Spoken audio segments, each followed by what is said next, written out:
Apektado ang kabuhayan ng ilang street vendors at tricycle drivers sa gitna ng walang tigil na pag-ulan na dulot ng habagat. Narito ang aking report.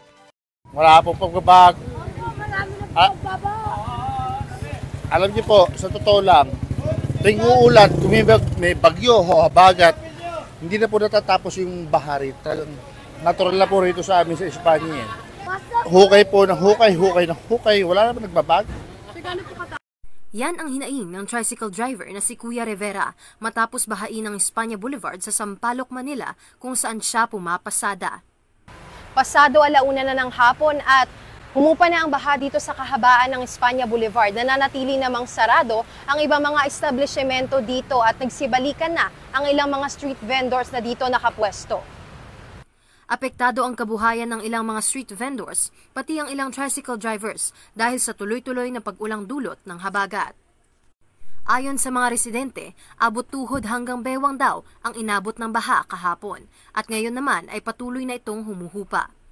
Ayon naman sa isang tricycle driver na si Kuya Rivera, lagi nang bumabaha sa bahaging ito ng Maynila kung kaya't walang kita at tigil pasada talaga sila sa ganitong panahon. Wala po kami. Kapag dito po buha sa Espanya, kami mga tricycle driver, perwisyo na sa hanap buhay namin.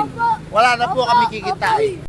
Paisa-isa naman daw ang mga customer kahapon ni Aling Rebecca na nagtitinda naman ng mga ulam dahil wala raw may gustong lumabas tuwing tag-ulan lalo pat baha sa kanilang lugar. Para naman tuloy pa rin ang pagbebenta, inangat na lamang daw niya ang mga gamit sa pagluluto upang di ito abutin ng baha. Pero yung ito, unti-unti lang. Hindi naman gaanong kabilihan. Kasi yung ibang tao, pag hindi lumalabas pag ganyan maulan, hindi gaanong, hindi tulad nung walang ulan, kahit paano bumibenta. Nakataas lahat dito. Nakataas lahat. Pag baha na, binababaw namin kasi ito, nag-aalog-alog pag nadadala ng tubig. Si Nanay Hasmi naman ay hindi na nakapagbenta ng kanyang mga tinitindang tuyo kahapon dahil inabot na ng baha ang kanyang pinupwestuhan. Ngayong hapon lamang daw siya bumalik at tiningnan ang sitwasyon ng kasadang humupa na ang baha kaya nailabas niya ang kanyang mga paninda. Ilabas. Hindi niyo na po naibenta kahapon? Hindi, pinabi ko na lahat. Yung mga lalagyan kong 4. Kasi wala. Nung nakaraan kasi na dala yung mga kung ganyan, wala. Naubos lahat yung laman. Samantala, gutter deep pa rin ang baha kaninang pasado alauna sa ilang bahagi ng Espanya Boulevard, lalo na sa bahaging malapit sa Universidad ng Santo Tomas.